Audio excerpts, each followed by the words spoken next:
저는 여러분들의 얼굴을 잘 볼 수 없습니다. 여러분들은 저 얼굴이 잘 보이시나요? 어, 우리가 교회 함께 모여 예배하는 것이 너무 당연스러웠는데, 우리가 신앙생활하면서 이런 날이 또 있음이 참 아픔이고 특별한 경험이기도 합니다. 그러나 우리가 이렇게 예배하는 것도 먼 훗날 정말 추억이 되고 간증이 되고, 우리가 서로 그 예전에 있었던 2020년 3월 29일 그 예배 그렇게 했었지라고 기쁨으로 간증할 수 있는 그런 은혜로운 예배, 일생에 잊을 수 없는 추억의 예배가 될 수 있도록 여러분 마음 다하여 하나님 말씀 들을 수 있기를 바랍니다. 여러분, 바다에 사는 고래들 중에서 가장 사나운 고래가 어떤 고래인지 아세요? 지구상에 고래 종류가 참 많은데 가장 덩치가 큰 긴 수염 고래, 태어날 때부터 무려 길이가 7m래요. 그렇게 큰 긴 흰 수염 고래 가장 사나울까요? 아니면 우락부락하게 생긴 혹등 고래일까요? 정답은 덩치가 큰 긴 수염 고래도 아니고 우락부락하게 생긴 혹등 고래도 아닌 바로 범고래라고 합니다. 범고래는 돌고래 중에서도 가장 큰 편에 속하긴 하지만 다른 큰 고래에 비하면 크기가 작습니다. 그런데 이 범고래는 크기가 작을 뿐만 아니라 외모도 귀엽게 생겼습니다. 그런데 이런 귀여운 외모와는 달리 범고래는 고래 중에서 가장 사나운 고래래요. 범고래는 물고기와 새는 물론 물개, 바다사자 등을 포획하기도 하고 가끔씩은 북극곰을 사냥할 만큼 인정사정 없는 바다 생태계의 최상위 포식자라고 해요. 그리고 바다의 킬러라고도 합니다. 이처럼 범고래는 덩치가 크면 클수록 힘도 세고 사나울 거라고 생각하는 우리의 통념을 깨는 그런 동물이죠. 여러분, 일반적으로 여러분은 큰 것이 좋아요? 작은 것이 좋아요? 무턱대고 큰 것이 좋냐 작은 것이 좋냐 그러니까 갑자기 생각이 멍할 수 있습니다. 그런데 우리 속담에 공짜라면 양잿물도 큰 것 먹는데요. 그러니까 큰 것을 그렇게 선호한다는 그런 뜻이겠죠. 키도 작은 것보다 큰 것이 좋고, 눈도 작은 것보다 큰 것이 좋고, 아파트도 작은 평수보다 큰 것이 좋고, 자동차도 작은 것보다 큰 것이 더 좋습니다.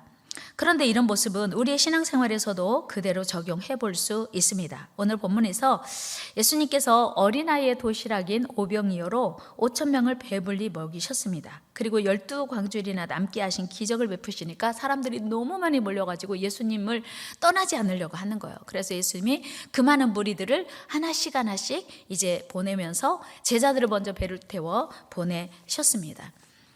그리고 예수님은 기도하시기 위해서 따로 산에 오르셨습니다. 그리고 날은 저물었습니다. 우리 본문 22절 23절 말씀 한번 같이 읽겠습니다. 예수께서 즉시 제자들을 재촉하사 자기가 무리를 보내는 동안에 배를 타고 앞서 건너편으로 가게 하시고 무리를 보내신 후에 기도하러 따로 산에 올라가시니라. 저물매 거기 혼자 계시더니. 아멘. 자, 예수님이 이제 제자들을 먼저 배 태워 보내시고 무리들도 다 흩어지게 하셨어요. 그리고 예수님은 배를 타고 산에 올라가서 기도하고 계셨습니다. 그런데 문제가 생겼습니다. 제자들이 타고 먼저 떠났던 배가 바다 한가운데서 큰 바람을 만난 것입니다. 오늘 본문 24절에 보면 큰 물결이 이제 큰 물결로 말미암아 고난을 당하더라 이렇게 기록되어 있거든요. 그런데 그 큰 물결이라고 하는 것은 쉴 새 없이 계속적으로 밀려오는 큰 물결을 연상시킵니다. 그리고 고난을 당하더라의 뜻은 해산의 고통을 나타낼 때도 사용되는 말로 당시 제자들이 당한 고난은 고통을 참지 못하고 계속적으로 소리 지르는 산모의 고통에 비견될 만큼 극심한 고난이 오늘 제자들이 당하는 고난이었다는 겁니다. 본래 갈릴리 바다는 급격한 기류 변화로 인해서 돌풍이 불고 예상치 못한 큰 파도가 일어나는 경우가 종종 있었습니다. 예수님의 제자들은 바로 그런 상황을 맞아 물결과 힘겨운 사투를 벌이고 있었던 것입니다. 그렇게 제자들이 극심한 고난을 당하고 있던 바로 그때가 예수님께서 바다 위로 걸어오시는 것이었어요. 그런데 성경에 보니까 그때 시간이 언제였냐면 밤 사경이었다. 밤 사경은 언제냐면 우리 시간으로 하면 새벽 3시에서 새벽 6시까지가 밤 사경이에요. 그러니까 무려 3시간여 동안을 사투를 벌인 거죠. 제자들이 예수님과 헤어진 다음에 바로 육지에서 술이나 떨어진 것을 보고 예수님이 기도하러 올라가셨으니까 그때부터 예수님과 헤어져서 이제 그 예수님과 다시 만날 때까지 계속해서 그 물결과 힘겹게 싸우고 있었던 것입니다. 여러분, 사방이 칠흑같이 어두운 지금 삼킬 듯이 달려드는 물결과 힘겹게 사투를 벌이고 있던 제자들이 갑자기 물 위를 걸어오는 누군가를 발견했습니다. 어땠을까요? 가은아, 어땠을 것 같아? 너무 무서워서 지금 어떻게 하면 이 뒤집힐 것 같은 배를 뒤집히지 않게 하려고 지금 사력을 다해서 지금 노를 젓고 있는데 갑자기 그 물 위에 그 깜깜한 밤에 누군지 모르는 분이 물 위로 걸어서 오시는 거예요. 얼마나 기뻤을까요? 아니면 놀랐을까요? 어땠을 것 같아요? 제자들은 너무너무 그 물 위를 걸어오는 사람이 누군지 확인하기 전까지 무서웠어요. 두려웠어요. 그리고 유령으로 착각하여서 더 큰 두려움에 소리쳤습니다. 그때 우리 예수님은 제자들에게 말씀하십니다. 안심하라 내니 두려워하지 말라. 우리 같이 한번 해볼까요? 안심하라 나니 두려워하지 말라. 여러분, 지금까지 제자들은 한 3시간 그 이상 온몸이 다 젖도록 물에 젖고 땀에 젖고 정말 어떻게 하면 이 풍랑에서 헤쳐나갈 수 있을까 하는 그 일념으로 하여튼 죽기 직전까지 지금 아마 몸부림쳐서 버텼을 것입니다. 그런데 누군가 유령처럼 물 위를 달려오는 걸 봤을 때 처음에는 너무 두려웠고 무서웠는데 주님이 말씀하시면서 두려워하지 말라 내니 안심하라 말씀을 하셨을 때 얼마나 마음이 깊었을까요? 그래서 베드로는 성질이 급해가지고 예수님이라고 하는 그 말에 바로 뛰어내려서 물 위를 걸어 예수님께 갑니다. 지금 베드로의 마음이 어떠했을까요? 아까까지는 두려웠고 지쳐서 금방 죽을 것 같았는데 예수님이 이제 그 죽음의 현장에 오신 것을 알고 얼마나 위로가 되고 힘이 되었겠습니까? 야, 이제 살았구나. 오병이어로 5,000명을 먹이신 예수님이 이 풍랑이 일어서 죽을 것 같은 바다에 오시면 살 수 있겠구나 하는 소망으로 그들은 두려움을 떨칠 수 있었을 것입니다. 그리고 예수님께 조심스럽게 나아갔습니다. 바로 그때였습니다. 다시 한번 큰 바람이 몰아쳤습니다. 여러분, 지금 베드로의 그 순간의 감정이 어떠했을지 한번 생각해 보세요. 지금 너무나 두려운 상황에서 예수님이라고 하는 소리에 기뻐서 예수님 앞에 나가는데 다시 엄청나게 큰 바람이 다시 일어요. 트라우마 아시죠?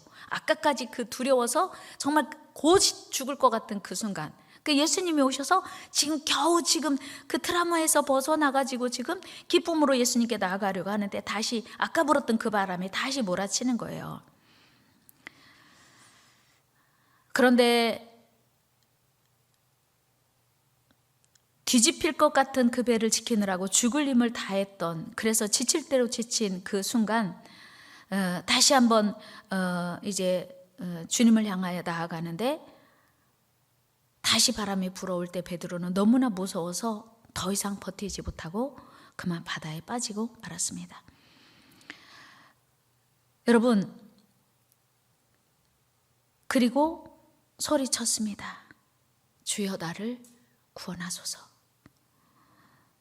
더 이상 베드로가 할 말도 없었고 할 힘도 없었을 거라는 짐작을 우리는 충분히 할 수 있습니다. 그때 예수님은 즉시 손을 내밀어 그를 붙잡으시며 말씀하십니다. 믿음이 작은 자여 왜 의심하였느냐.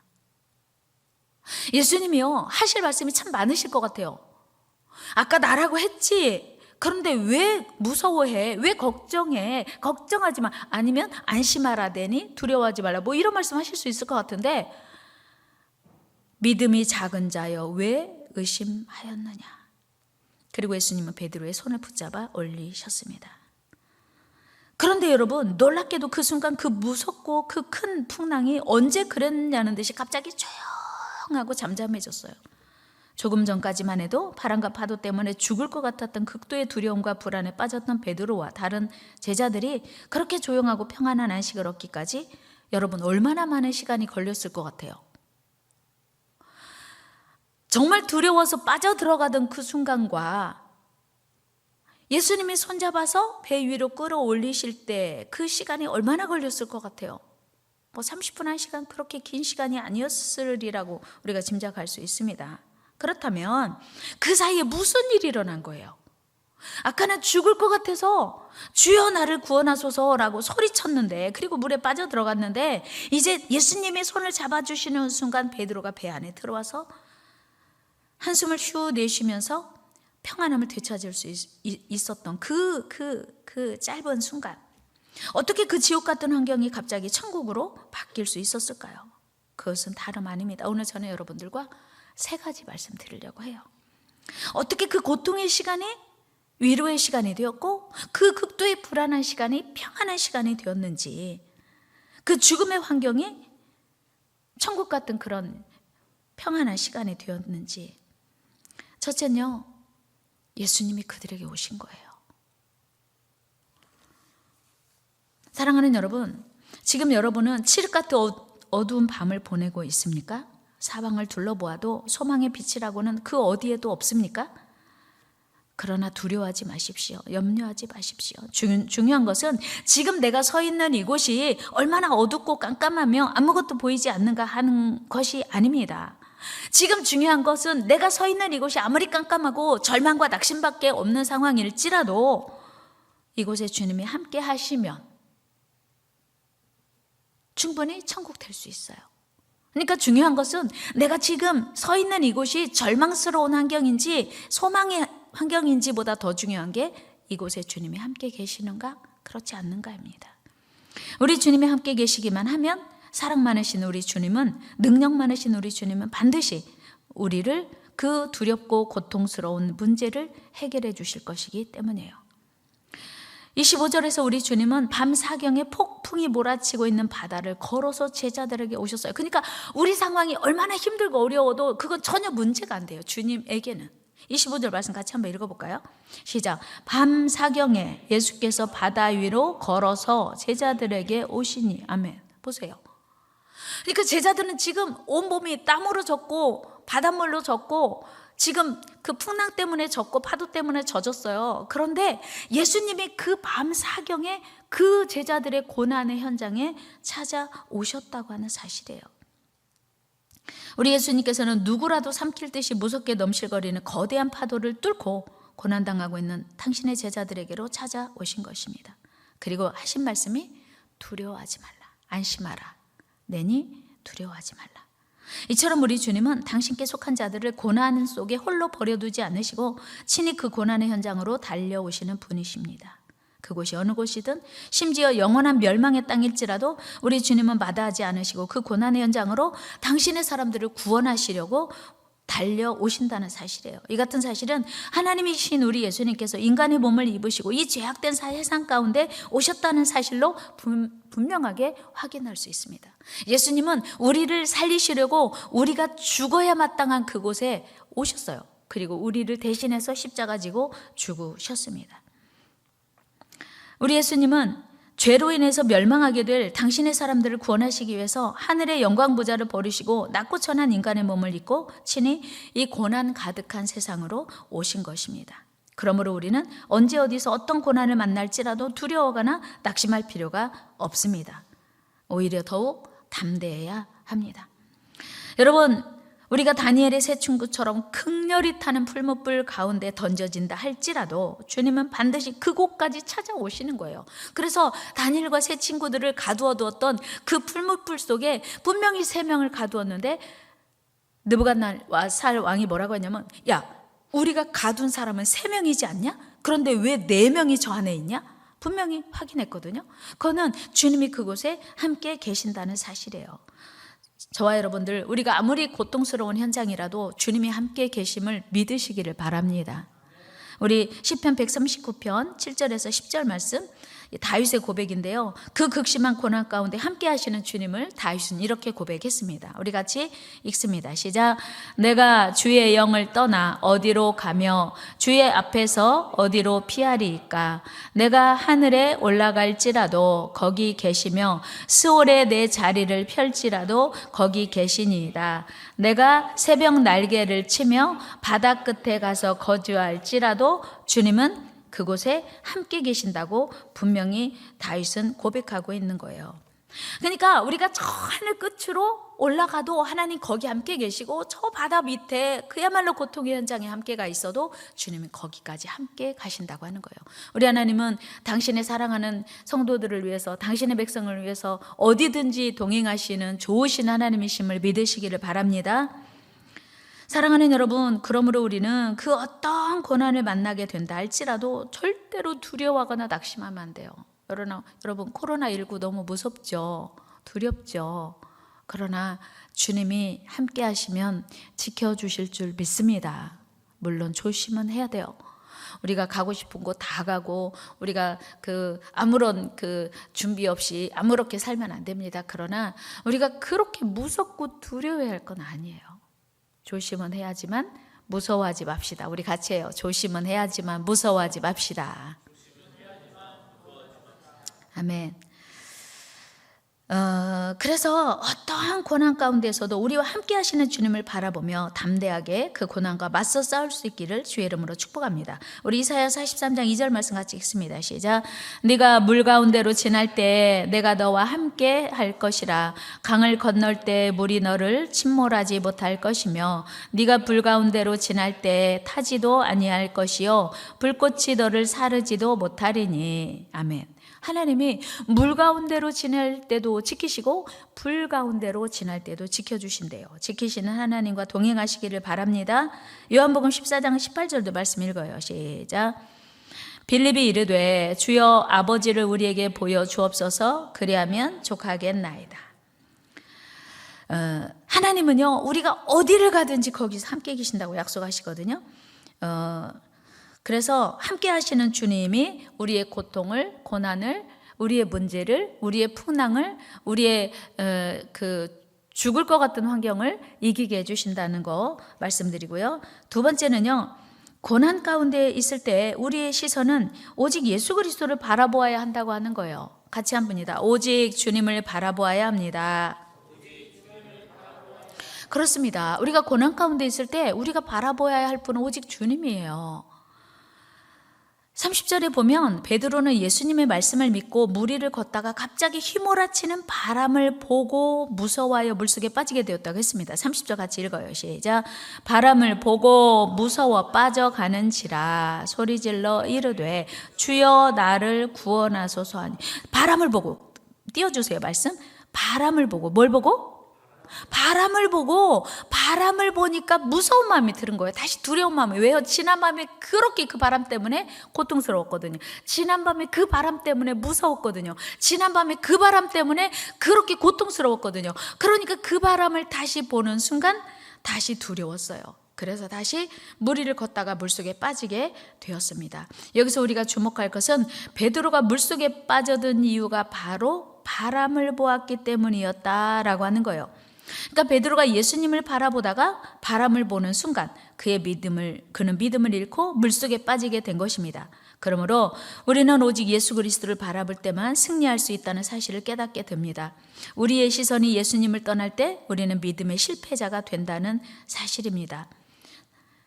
우리의 시선이 주님을 떠나면 우리의 믿음도 우리를 떠납니다. 한번 해볼까요? 우리의 시선이 주님을 떠나면 우리의 믿음도 우리를 떠난다. 여러분은 어려움이 닥치면 무엇을 바라봅니까? 여러분들은 고난이 오면 무엇을 바라보십니까? 누구를 생각하고 누구를 의지하십니까? 오늘 베드로는 그 고난의 현장에 예수님이 함께 계심에도 불구하고 바람을 보다가 물속에 빠져 들어갔어요. 저와 여러분들은 아무리 바람이 몰아치고 아무리 풍랑이 거세게 일어도 주님을 바라보는 은혜가 있기를 축복합니다. 주님을 바라보면 모든 문제와 환난을 능히 이길 수 있습니다. 그러나 우리의 시선이 주님이 아닌 환경을 바라보고 사람을 바라보면 우리는 곧 믿음을 잃고 실족할 수밖에 없습니다. 그러므로 우리는 오직 능력이신 그리고 사랑이신 우리 주님만 바라보는 저와 여러분 되기를 주의 이름으로 축복합니다. 이런 삶이어야말로 거친 세파 속에서도 능력 있는 삶, 승리하는 삶을 살게 되는 비결입니다.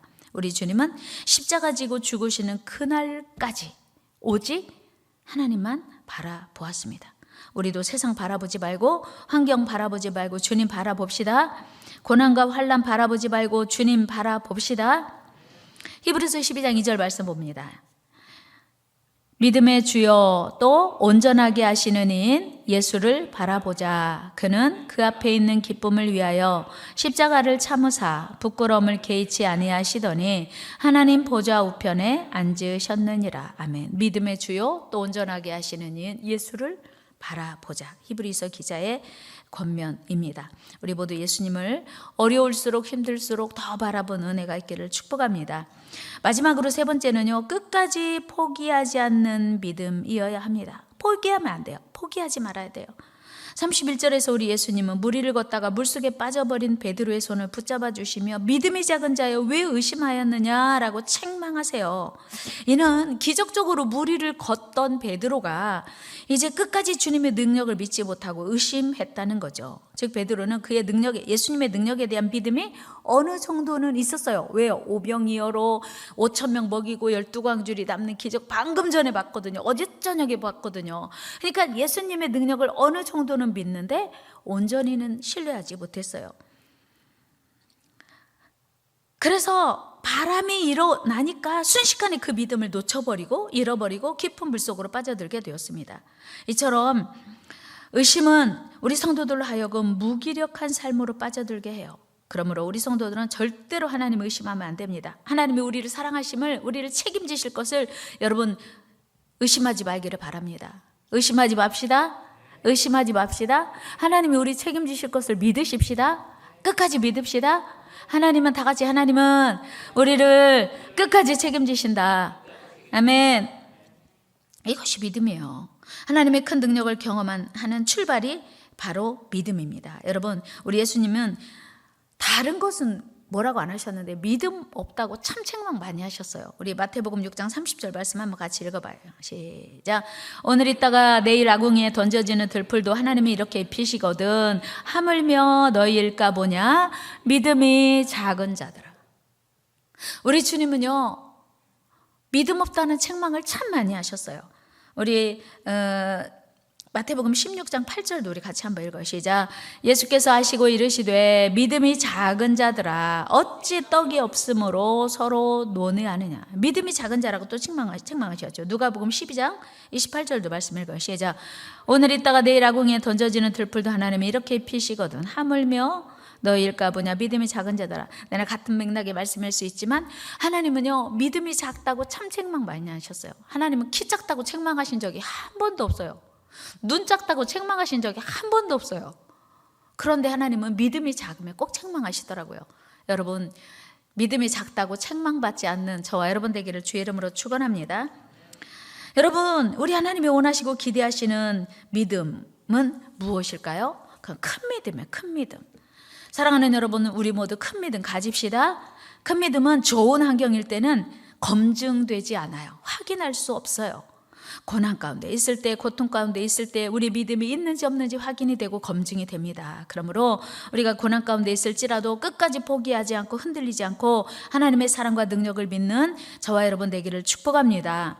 좋은 환경이 있을 때는요 그 사람의 믿음이 있는지 없는지 잘 검증이 안 돼요. 여러분 예수님께 믿음이 크다고 인정받은 한 사람이 있어요. 제가 오늘 소개해드리려고 하거든요. 바로 이방 여인 가나안 여인이었습니다. 그는 자신의 딸이 흉악히 귀신 들려 고통 중에 있었습니다. 여러분 부모의 가장 큰 고통이 무엇입니까? 그것은 자녀에게 어려움과 고난이 있는 거 아닙니까? 그런데 마태복음 15장에 나오는 이 여인은 자신의 딸이 흉악히 귀신 들렸어요. 뭐 들렸다고요? 귀신 들렸어요. 그런데 그냥 살짝 들린 게 아니고 어떻게?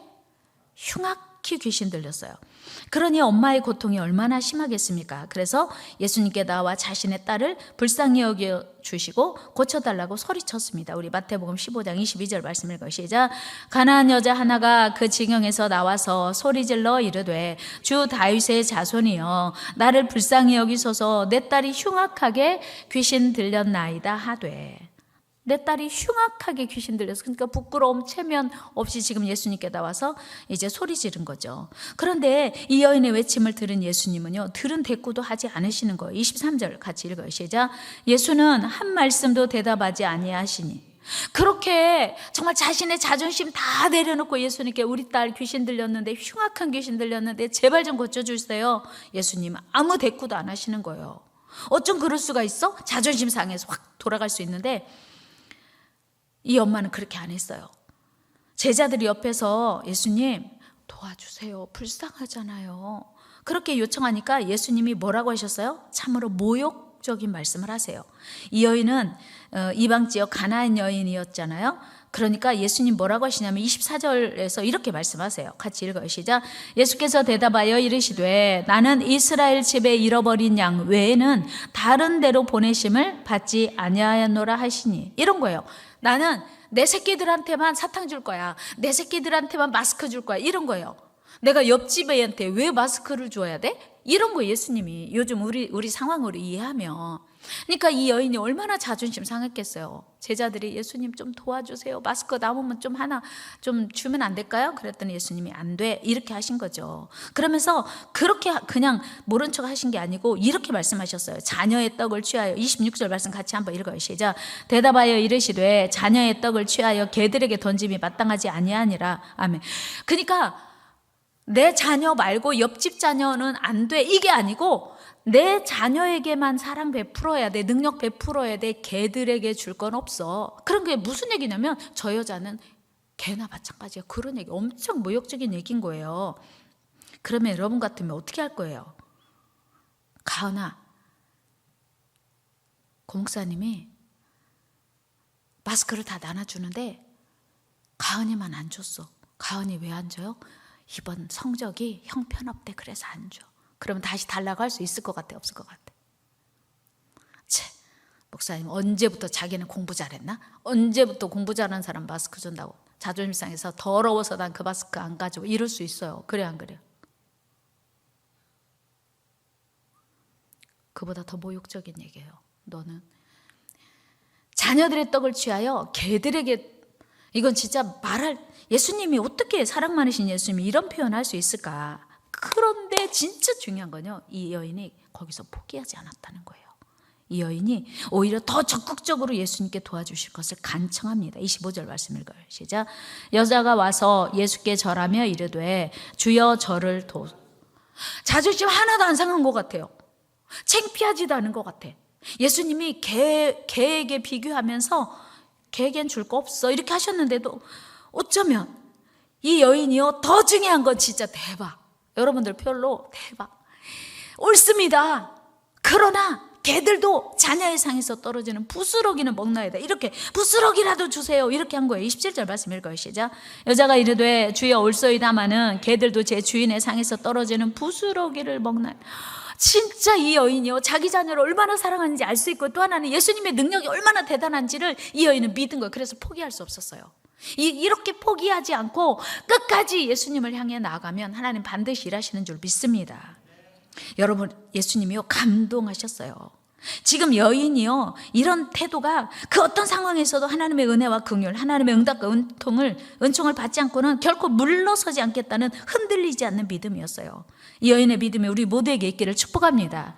이 여인을 향해서 우리 주님 뭐라고 하셨어요? 우리 주님은 이 여인의 믿음이 크다고 칭찬하셨어요. 아까의 태도와는 정반대로 이 여인이 얼마나 포기하지 않고 끈질기게 예수님께 이제 믿음을 보여드렸는지 예수님 바로 태도 바꾸시면서 진짜 믿음 좋다고 칭찬하셨어요. 우리 28절 같이 읽어요. 시작. 이에 예수께서 대답하여 이르시되 여자여 내 믿음이 크도다. 네 소원대로 되리라 하시니. 아멘. 그때로부터 그의 딸이 나으니라. 아멘. 여기서 우리는 이걸 알 수 있어. 예수님이 이 여자를 무시한 게 아니고 짓밟은 게 아니고 이 여자의 인격을 외면한 게 아니고 이 여인에게 믿음 보고 싶어 하셨구나. 이걸 우리는 알게 돼요. 사랑하는 여러분, 오늘 이 자리에 계신 주님이 우리의 믿음 보고 싶어 하시는 줄로 믿습니다.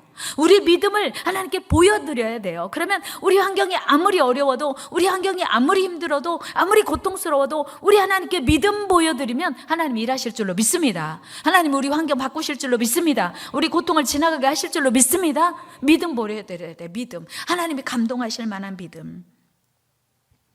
이 여인이 예수님을 포기하지 않고 믿은 결과 그의 소망을 이루었습니다. 사랑하는 여러분, 이것이 우리가 큰 믿음을 가져야 할 이유예요. 저와 여러분들이 큰 믿음을 소유해서 하나님을 감동시켜서 우리 삶이 계속적으로 하나님의 능력으로 가득 차기를 축복합니다.